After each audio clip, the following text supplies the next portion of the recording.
Good afternoon. Welcome to the Philippines. Welcome to UP Los Baños. And it's my honor to be here this afternoon to tell you about food safety as related to Philippine context. Okay. So I will try to discuss food safety issues in the Philippines. And my first perhaps question that is here in the first slide is, what is food safety? I don't know. I think you know all about food safety, what it is. That it is the assurance that the food will not cause harm to consumers when it is prepared and eaten according to its intended use. So that is food safety. And what is its relation to food security?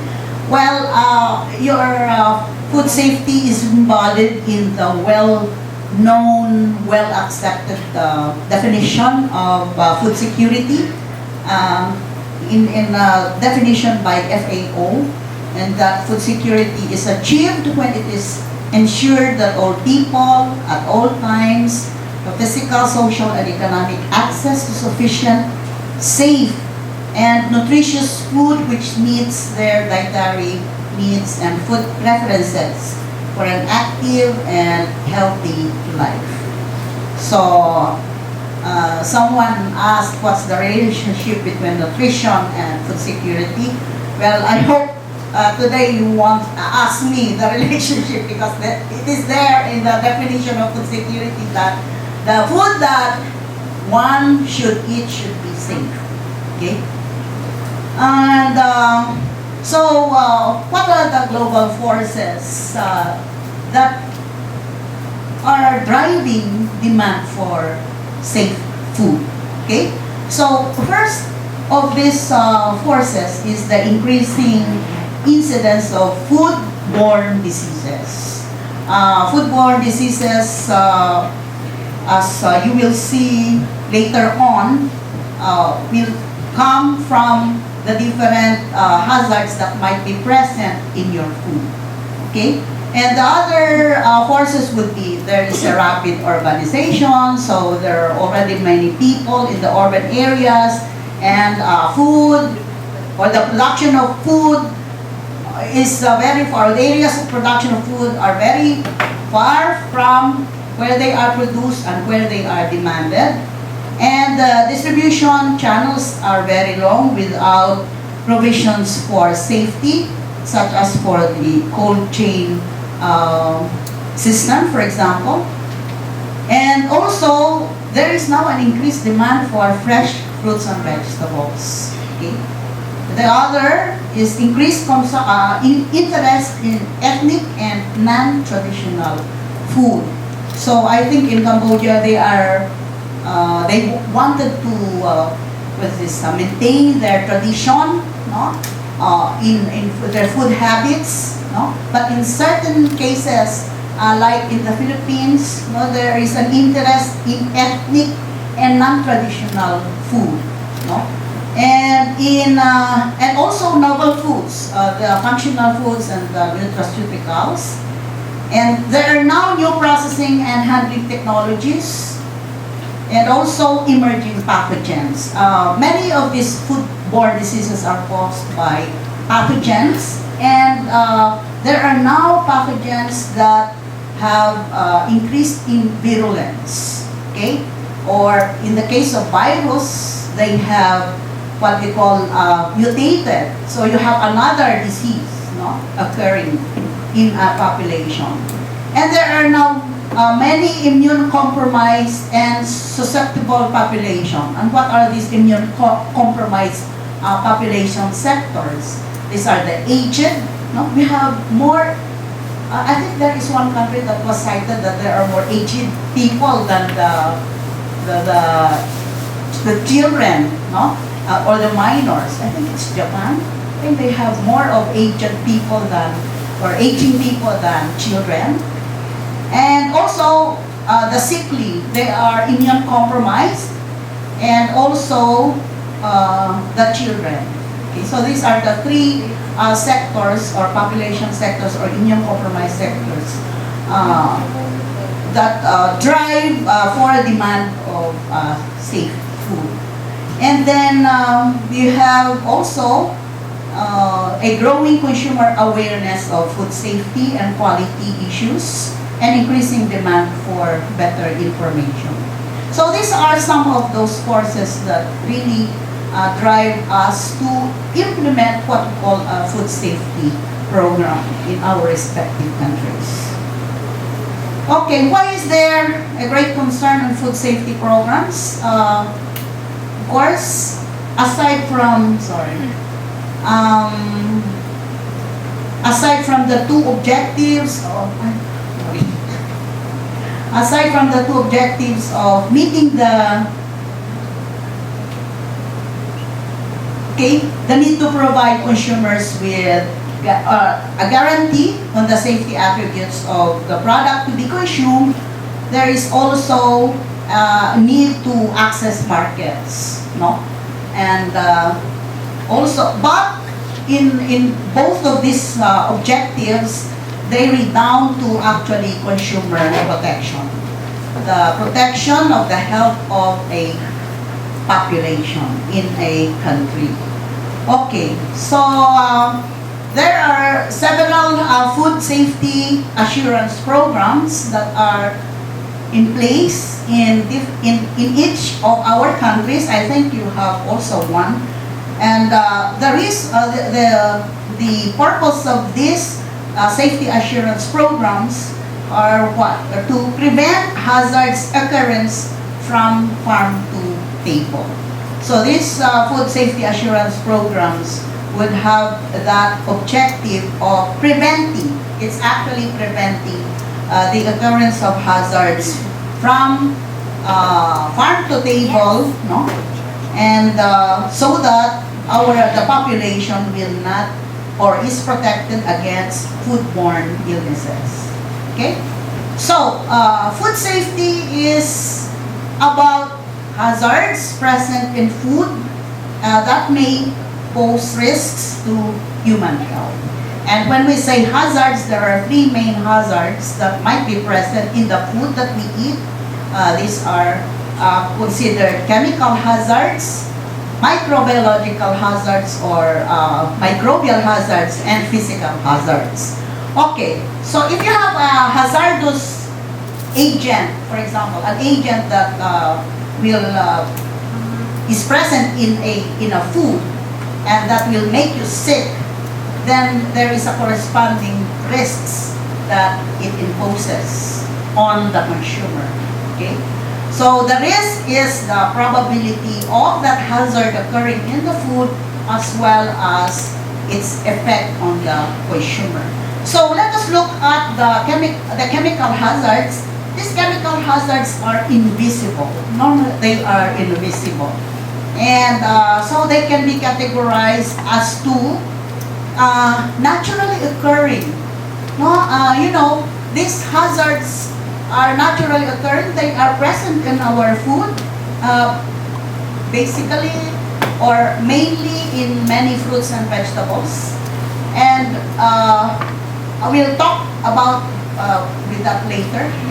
Pesticide residues, I know. You know that they are the residues when you apply chemicals for pest control or disease control.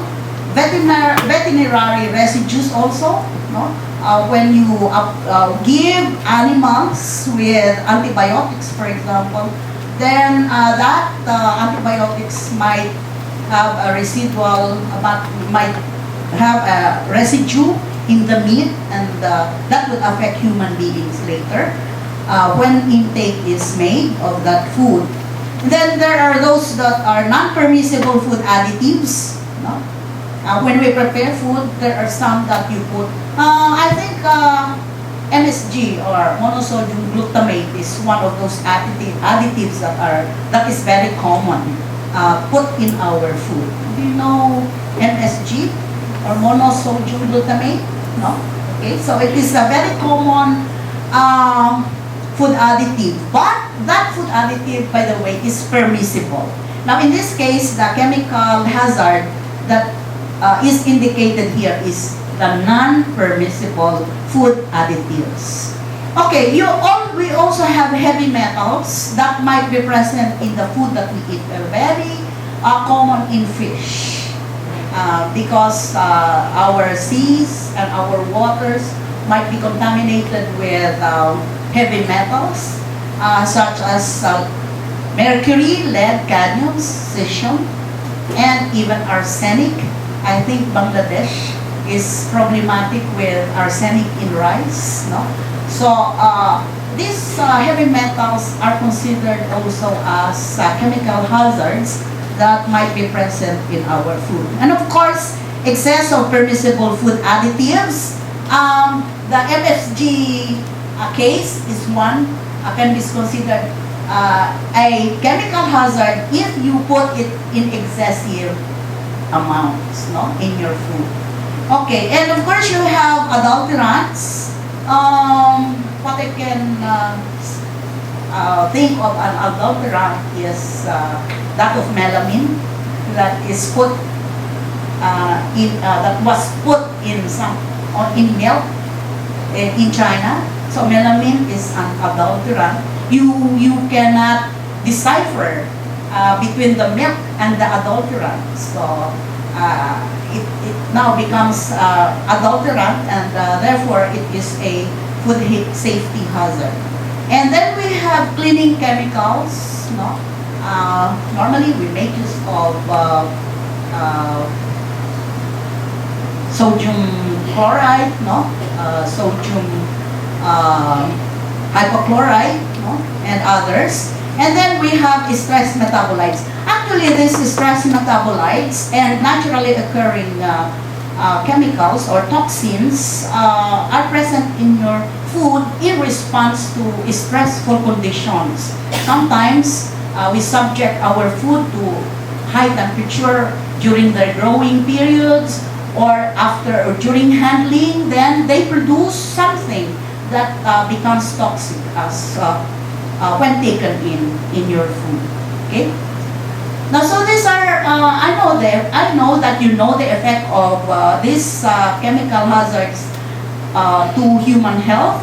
So pesticides are poisons, heavy metals also, and all oxidizing agents that are used in preparing food. For example, the anti-browning agents that we use for those foods that easily brown, no, such as sodium bisulfite, no? And the naturally occurring substances are considered poison, as well as the metabolites, under conditions of high concentration and high intake. No? Okay, now these are some of those stress metabolites that I was talking about. Solanine is a compound, toxic compound present in potato that has been subjected to prolonged exposure to sunlight. And the solanine is invisible, but this can be related to the amount of chlorophyll that might be present in, that will be visible to the potato, no? During prolonged exposure to sunlight. It's good that there is a visible symptom, no? So when you see a green potato, it means that there is solanine in there, which is toxic. Okay. Isocoumarine also is a toxic compound found in carrots that has been subjected to long or prolonged storage together with high ethylene reducers. But what is good about isocoumarine is, again, you can detect it with the bitter taste of carrots. So when you have bitter carrots, you should not eat anymore, because that means that isocoumarine is present in there. And of course, the mycotoxins and the aflatoxins are stress metabolites in the sense that when peanuts, corn, and soybeans, cassava are subjected to high temperature, high relative humidity conditions, the fungus that there are two kinds of fungi that may attack these commodities that will produce the mycotoxin, which is toxic, no? And so However, the toxin that is produced in these products are not detectable. They can only be detected by high-tech devices. No? So we don't have any linkage whether these mycotoxins are present or not, except by fungal manifestations. There is fungal growth, severe fungal growth on these products, but it is not a guarantee that it is the fungus that is responsible for producing such mycotoxin or toxic material. Now, Ipomoea marrone is a toxic, very toxic chemical produced by a bacteria that is attacking a sweet potato. And bacterial infection means that you have water soap, and then you have foul odor. So you should not eat this anymore if you find these symptoms in sweet potato, because this might contain Ipomoea marrone, which is very toxic at very, very low concentration if taken in. No? So these are stress metabolites, and now there are also naturally occurring toxic chemicals, and this is where I would like to tell you about a toxin that is present in broccoli. So we love broccoli. We love to eat broccoli. And why is it that we do not get sick, but we get better, no? by taking or eating broccoli? Now, this is because of the concept of hormesis, which means that at very low concentration of this toxic chemical, in synergy with the compounds in the commodity or in the broccoli head, for example, you have a profound health effects, not ill effects, but it's a very healthy condition, no? But when you separate when you separate, for example, what is this? This glucose enolates, which is an alkaloid and which is the one that is toxic. Sorry. This one. This glucose enolate that is a glycoalkaloid present in broccoli. At high concentration, it becomes now toxic to human beings. That is why we don't extract this alkaloid from broccoli. We just let it stay there in broccoli, okay, to give you a health benefit effect. So there are many naturally occurring chemicals that might be found in food, especially in fruits and vegetables. And among these are the beans. We are fond of eating beans, just like your green beans, your red kidney and white kidney. And they have this lectin, no? They have lectin, which is a phytohemagglutinin. So it's also a bad compound. And it's good that we have got a way of destroying this particular compound by what? By destroying it by soaking and then boiling. So even if these are present naturally, we've got a way of destroying these toxic materials. Okay? And your cassava, I think your cassava, you know that cassava contains a lot of this one, the cyanoglucoside. This effect of cyanoglucoside is just like eating hydrogen cyanide. You will die immediately, no? If you eat this. But fortunately, we have a way of destroying it by soaking or boiling. And that holds also for bamboo shoots, no? And some seeds of fruits like apples and apricots and pears. Okay? So by the way, do not eat, if you don't still know the composition of the seeds, some of the seeds, you don't eat it without knowing their composition, no? Because they might be toxic. Okay, of course, your potato, which is greening, of course, you have to avoid exposure to sunlight and cannot use or eat if you see the greening. Okay? Now, in seeds, you have a neurotoxin.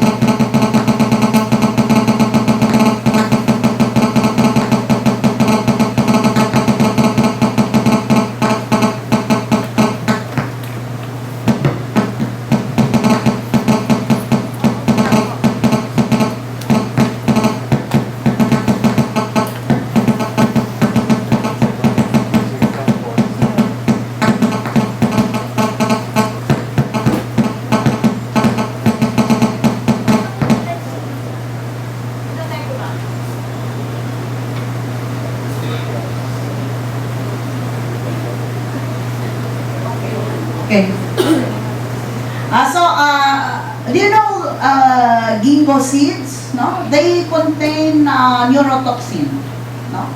But fortunately, again, these are destroyed. This neurotoxin is destroyed by cooking. Okay.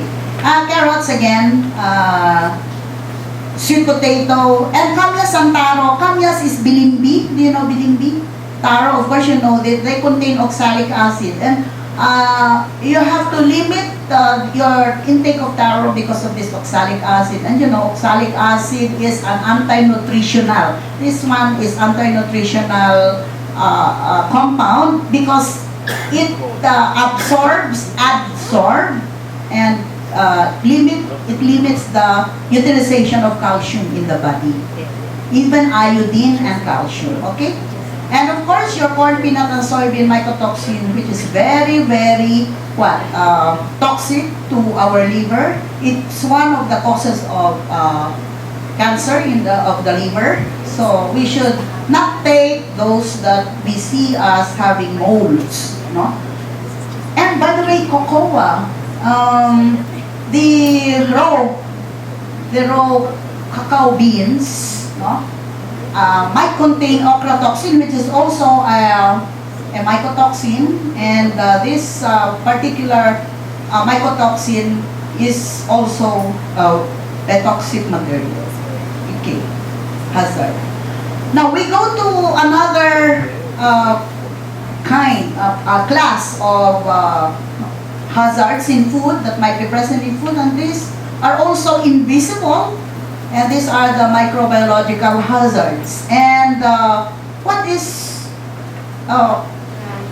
dramatic about these microbiological hazards is that their effects are immediate, no?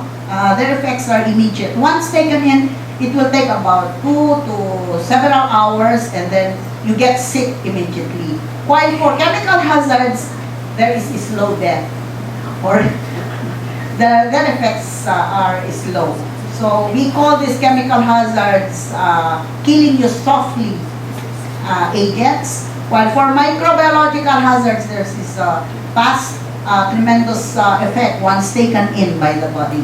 So now we call these microbiological hazards, no, hazards in food, as pathogens. So when we say pathogenic organisms, these are the ones that will get you sick, no? They allow people to be sick. And among these biological or microbiological organisms, class of bacteria, here, no? Bacteria, the E. coli, the Salmonella, the typhi that causes typhoid fever, the Listeria, Clostridium botulinum that causes fatal. This is a fatal. This one is the organism, but the toxic material that it produces inside your body, once you take it, then that's the one that will make you die. Okay. Now the yeasts, the protozoa, there is an amoeba that causes amoebiasis, no?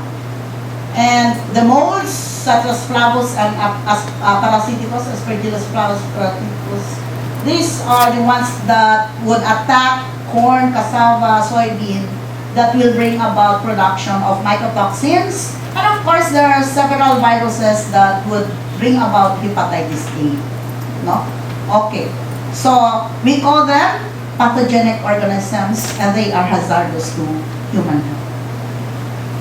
And here, this just gives you an idea on what they do. And what is important also is that these are the sources of contamination of these hazards. We will go to that later, there's more. And we'll also have some physical hazards, no? Okay, physical hazards, this we can see. This we can see with our naked eye, no? Okay, and we can easily remove them from the package or from the food that we eat. But sometimes, if our eyes are not so clear in seeing these things, then we can take them inside our body. Okay. But anyway, what is important for you to know is that these any food can be contaminated with hazards at any step in the food supply chain. So your hazards can contaminate your food, no, from there in production. Pesticide residues, for example, will come from those pesticides that you apply during production. So you form residues on the surface of your vegetables and fruits, etc. And also, once the commodities pass through the handling chain, during harvesting, market preparation, during storage, during transport, and even during marketing and prior to consumption, then the hazardous agents can contaminate at these points. So there is a really difficulty in controlling these hazards, no, occurring in our food. Okay, this is another. Now, this is just telling you that the potential sources of contamination of hazards in food, such as fresh fruits and vegetables, can occur there in the field, in the water that you use for irrigating the crop, no, in washing your crop before marketing, the manure and the fertilizers or the organic fertilizers that you use, as well as the organic fertilizer that you use during production, the sewage, no, the personal hygiene. If you are sick with hepatitis A, for example, and you go there in the field, you might contaminate the product, and that product can be contaminated. No. Okay, so people are also carriers of the agent, the hazardous agents. And also the establishments as well as during transport. And the microorganisms, this is a representation of the way or the mechanism by which microorganisms can contaminate or can be contaminated with pathogenic microorganisms. So this is your food. This might be a vegetable or a fruit or while there in the field, you have a lot of production factors that will contaminate, no? Contaminate your produce with these pathogenic organisms. And in here, it tells us that humans can contaminate the harvesting, handling, processing environment, but also it can also directly contaminate your produce. Okay, this is what it tells us. And among the factors in the environment that will bring about a lot of contamination to the product would be your what? The sewage, the water, and your soil. Okay. In fact, in the soil you have a lot of heavy metals in there. Okay. In your organic fertilizer, you have a lot of cadmium. In the seawater, you have a lot of mercury and lead, no? So these are some chemical contaminants that are present in some of these environmental factors. Okay, so in essence, these are in general the causes of potential hazards in food, improper agricultural practices, no? Poor hygiene at all stages of the food chain, lack of preventive control, no, in food processing and preparation operations, misuse of chemicals, contaminated raw materials, ingredients and water, and inadequate or improper storage. So in this context, this is the reason why we have, as a country, as a government, a food control system is put in place in order to address these problems, no, that cause potential hazards to food. Okay. For example, because we have this as a problem, the improper agricultural practices, we have put in place in the Philippines, for example, the good agricultural practices standards, the codes of practice. The codes of good agricultural practice for fruits and vegetable farming. We have that as a regulatory standard, no? Okay. And then just to show you the foodborne disease outbreaks that forces the countries to implement, for example, food control program or food safety assurance program. In industrialized countries, for example, up to 30% of people suffer from foodborne illnesses every year. So this is a lot. So we cannot say that if you are an industrialized country, you will no longer be advocating food safety. No, because in this, even in industrialized countries, no, they have food safety problems. Okay. Now in the USA, for example, by the type of food, what causes this foodborne disease outbreaks of about 4,234 in 1999, for example? Fish has or contributed about 27 or 30% or 28% of these cases, no? And water, by the way, when I say food, water is also considered as food. Then you have red meat, dairy, mixed, others meat, eggs, vegetables, desserts, etc. So almost all of the food that we take in might be contaminated with these hazards, and that will make us sick. Now, in developing countries, it is estimated that annually over 1,500 million children under the age of 5 years suffer from diarrhea, and over 3 million die as a result. And this was in 1999. Okay, 1999 data. Okay, now this is data from North America. It says that unpasteurized fruit juices, especially apple juice, orange juice, and apple ciders, have been contaminated with E. coli 0157. This one is bacteria that is fatal once not controlled immediately as it enters into the human body. No, this has led to the mandatory hazard analysis control point in fruit juices in North America. So they are now, because of those incidences, then they have implemented programs, what they call food safety assurance programs. Okay. Now in the Philippines, what are the issues on food safety? They said that we are using formalin, cyanide, DDT, anthracycline in fresh fruits and vegetables. This came from some newspapers, but I don't know whether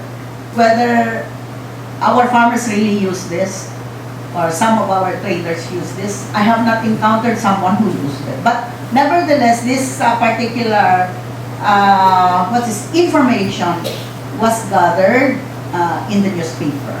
Okay? Pesticide use in fresh fruits and vegetables, of course, no? For disease control and pest control. And pesticide residue is high above set MRL. Okay. Now this, but you know, now because of the institution of some of this safety assurance program, I'm happy to tell you that the pesticide residues in our fruits and vegetables as of 3 months ago, when we did some monitoring, they are now very, very much below the MRL, set MRL, or the maximum residue limit. Okay. Of course, we have cases of foodborne illnesses. A lot of that, but you know, we are not able to trace, no, which food made the children sick. No, what we know of is that they ate spaghetti, for example, and they became sick. But there was no formal inspection or formal diagnosis as to really what food made them sick. Okay? Now there was an incident about death from indiscriminate or misuse of pesticide I would like to cite the case. This is actually what's this? Public knowledge in the Philippines that there were 22 children who died of eating cassava. Initially, they said that it was the cyanide that was present in cassava, but finally, it was caused by the sugar that they put, the pesticide that was put on the cassava was actually a pesticide. So this is a case of what? Misuse of pesticide. It was mistaken to be sugar. Okay? And the reason for that is that there is no appropriate storage system that was in place in that particular area for the pesticides. Okay? The other one is the restriction of volume of trade due to misuse of pesticide again. This one is indiscriminate, I'm sorry, not misuse, but indiscriminate use of pesticides. And this is the case of okra and mango exports to Japan. Okay, this is a case where okra, do you know okra? Lady's finger? Okay, yeah. The export of okra was actually done by farmers, group of farmers. They were managed by a Japanese. They also follow a very rigid quality assurance program. But there was a farmer, who used a pesticide that is not approved for use in okra. No? So when the shipment came to Japan, and you know the Japanese have very, very sophisticated equipment that can actually detect the nature of the pesticide residue that might be present in the shipment. They have found that a pesticide not supposedly used for okra was used. No? So the entire shipment was dumped into the sea, and of course our succeeding shipments was not pursued. Okay. It is a pesticide. I don't know. But that pesticide is not there in the list of allowed pesticides for okra. So that is a misuse of pesticides. Okay. That also for mango Japan export. No? Mango export to Japan. So mango export to Japan. The case here is about the use of chlorpyrifos. You know, chlorpyrifos and cypermethrin. Chlorpyrifos is for the control of ants. No?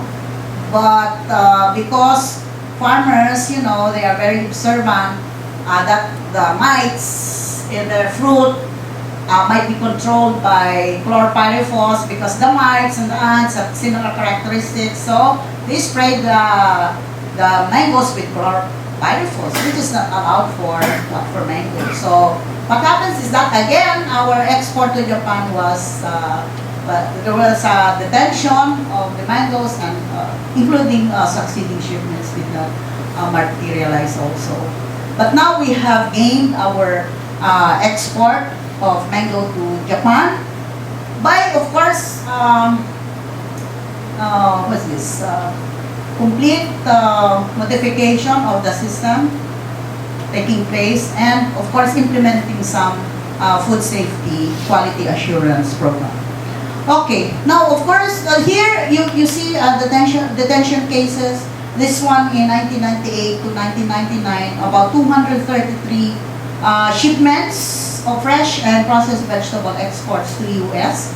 And some of the reasons for this detention are the following: unsafe use of anti-browning agents, presence of filth, microbial poisonous contaminants, pesticide residue violations. Okay. So, what are the costs associated with food safety risks? So here in the U.S., I think this is a data that I gathered, about 23 billion in cost of health attention and other associated costs. In the Philippines, this is also what I gathered, that about 1.6 billion. This is pesos, no? The other one is in dollars, but this one is in billion, peso.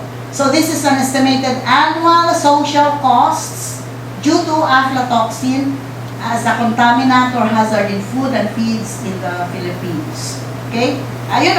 Corn is used as feed in the Philippines. It's also as food for Filipinos. And these are the costs associated. No?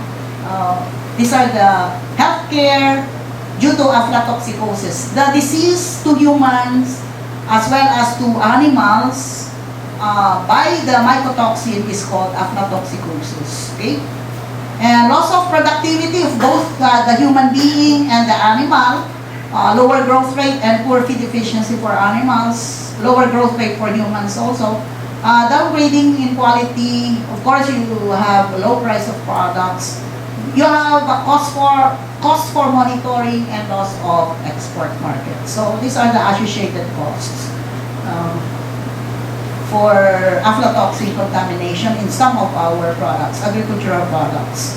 Now, because of the risk of associated costs, important countries are setting standards and regulations to assure food quality and safety throughout the food chain. So there is now a list of standards and regulations that a country should follow, and they impose this to their imports.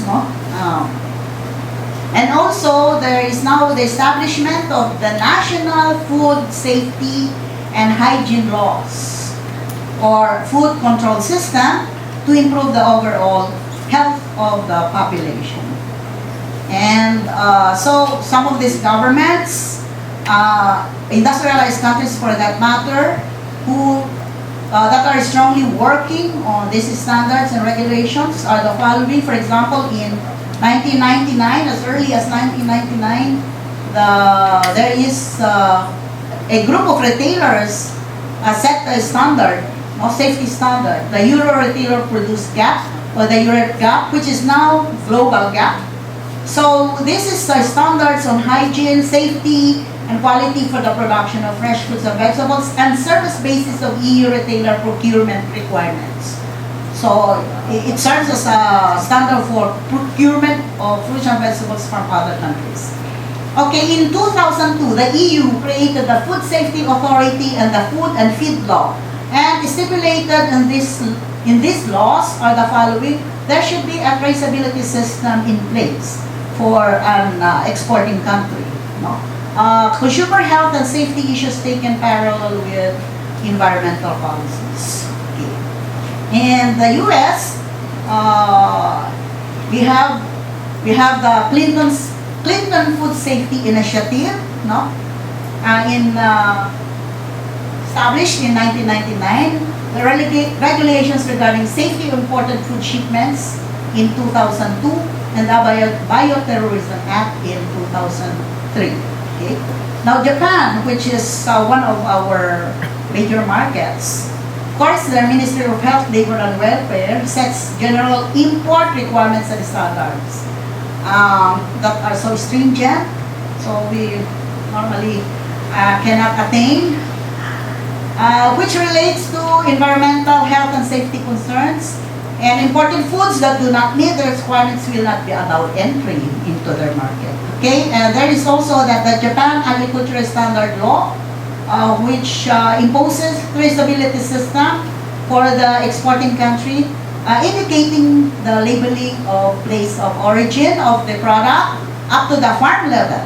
So if you export bananas in Japan, they have to know where the bananas come from up to the farm level. Where in the Philippines, where is the farm in the Philippines did these bananas come from? Okay, and of course, for an organic product, that is sent to their markets, you have to have an organic labeling plus third-party certification. A third-party certification is something that is so expensive. Okay, it amounts to millions, no? And ingredients derived from biotechnology, they also impose some restrictions, limited to 30 foods made from soybean, corn, and potato. Now, with regard to ASEAN, we have an ASEAN GAP standards in place. These are GAP standards that have to be followed by farms and in ASEAN countries, and these have already been, this ASEAN GAP is a harmonized standard among ASEAN member states. China, Japan, Korea have food safety regulations also that we have to follow. So you see a lot of standards to conform with. Okay, so given all of this, there is now a food safety law that has been recently approved here in the Philippines, which is a form of a food control system. And the establishment of the food safety law was fueled by incidences of food contamination, poisoning, and outbreaks of foodborne diseases, as well as by increasing health consciousness of Filipinos, as well as made urgent by the emergence of a heightened sensitivity in markets over the assurance of food safety in a globalized trading environment. So we need to conform with the standards of our markets, major markets, and the urgent implications on the need to come up with a Philippine strategy for the development of a policy framework on food safety regulation and mechanisms for its implementation. Now, as of now, we are establishing the implementing rules and regulations for this food safety law. Okay, this food safety law was, I think, 5 years in the making before it has been approved. Okay, that's how difficult it is for a country to establish a system, a regulatory system. Okay, so the Philippines food control system, such as like the food safety law, has these elements. The law itself and the regulations, the food control management, inspection, food monitoring and information. And the food control system must be an effective and integrated system calling for science-based and transparent decision-making processes. And therefore, it is said that the food safety assurance programs or system is a shared responsibility among the government, the academe, the industry, and the consumer. Okay? So, I guess there are a lot of academicians here, or those that are in the academe. So I would like to share you what the FAO tells us about the role of academe in implementing a national food control system, and that which is effective, no? So according to FAO, modern food control systems, including food safety assurance program for that matter, calls for science-based processes. And this is where we come in as those in the academe, no? And require access to qualified and trained personnel in disciplines such as food science and technology, chemistry, biochemistry, microbiology, veterinary science, medicine, epidemiology, agricultural sciences, quality assurance, auditing, and even in food laws. Okay? So these are some of those field of specialization that a university can come up with in order to help the government implement an effective quality or food safety assurance program. Okay, so the academe can provide the needed pool of manpower, experts, and professionals that would implement and manage such programs. That is why the Philippine government is asking us in the academe to offer many of these courses. We have these courses in the University of the Philippines. We have the food science and technology. You have BS chemistry, MS and PhD in chemistry, in biochemistry, microbiology, veterinary science. We don't have medicine, but the UP system has, no? The epidemiology, I think this is just part of the courses that you will be getting. If you are, let's say, a microbiologist, or if you have even a biochemistry. And we have agricultural sciences, that is where I come from. And quality assurance, auditing and food law, we don't have that. Okay, so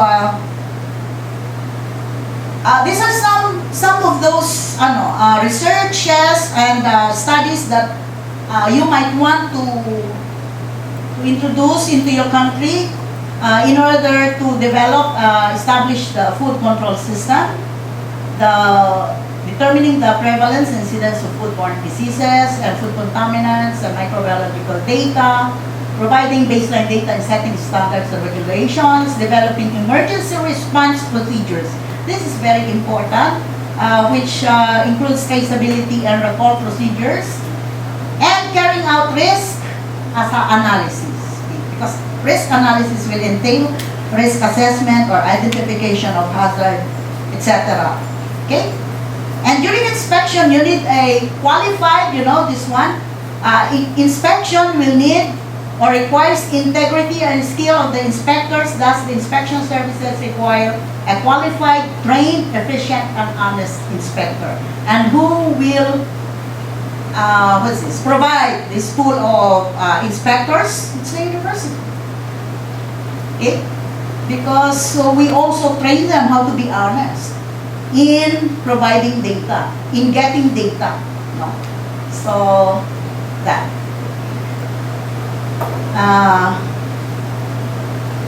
In the Philippines, for example, this is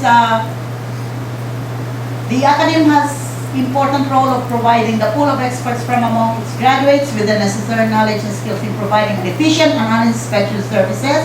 So we have graduates now, no? This is a data. Graduates of food science and technology and agricultural science are tapped and further trained to serve as inspectors of processing plants and farms, respectively, to establish compliance to field gap food and standards and towards attainment of gap certification. Graduates in agricultural chemistry, microbiology employed to conduct risk assessment in farms and processing plants. And of course, they are able to conduct R&D. So another one that should be in place if there should be a food safety control system is that of laboratory services for food monitoring and gathering epidemiological data. So the role of the academe is to develop expertise in students in the testing of food safety and quality of priority products in the region. And of course, if you are a chemist, you will be the one to sign of the authenticity of the results that one gets in laboratory analysis. Okay? So with that, of course, we also, there should be information, education, communication, and training. And our students are trained to train, are trained to be trainers. Okay? They are trained to be managers. Okay? So that is the role of the academy in this context. Okay, so thank you and good afternoon.